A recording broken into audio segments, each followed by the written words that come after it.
Okay, I have a simple cheat code for you. It is the best sequence in which to mix your sourdough ingredients. Gonna make your life a whole lot easier. So I'm gonna show you the wrong ways first, and then we're gonna go over the right way. If I add flour first,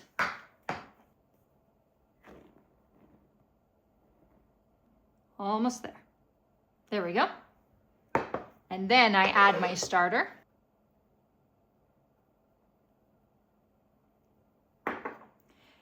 I have now starter floating on top of my flour, and you can see it doesn't incorporate very well.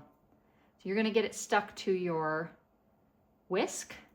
You're gonna get it stuck to the edges of the bowl, as you can see. And it's not going to, you're gonna be chasing around this ball of starter in the flour, and it's not gonna fully incorporate. As you can see, it's still literally in a wad right in the middle of the bowl, chunks of it going here and there.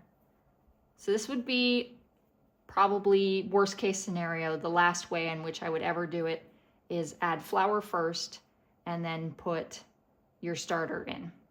Okay, let's go over example number 2.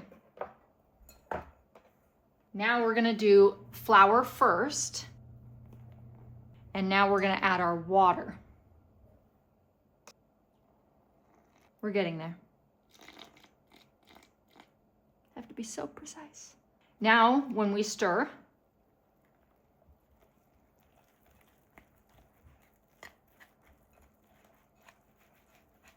more flour gets stuck to the wall and to the bottom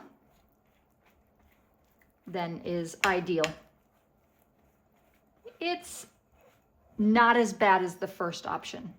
First option, adding flour and then adding the starter. Okay, the problem we have now is now we have to add the starter to this.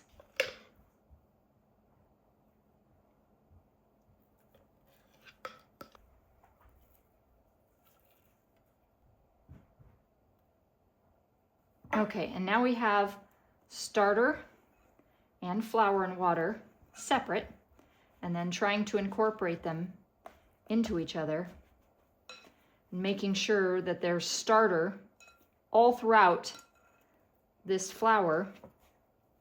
The likelihood that we're going to get a great mix here is slim to none.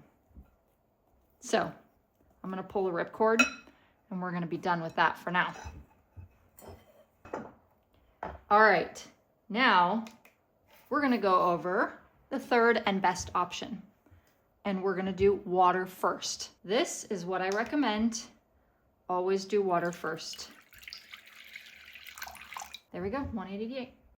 Okay, so now we have the right amount of water, and what I like to do actually is add the starter. So now I'm gonna add the starter.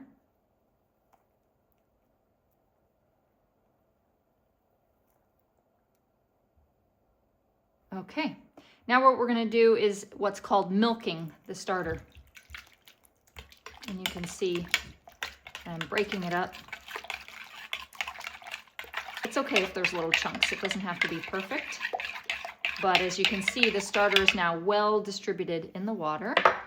And now I'm going to add the flour.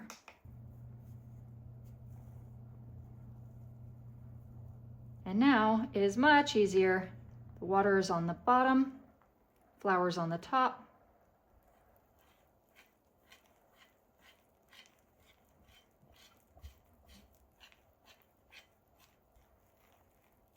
And now I know for a fact that the starter is well distributed. I didn't have to chase it around the bowl and hope that it got into all the crevices and all the little nooks and crannies of the flour. It was all dispersed in the water that now got mixed well with the flour. So now I have very well distributed flour, water, and starter. And there we go. Learned something new about the sequence in which to best mix your sourdough ingredients.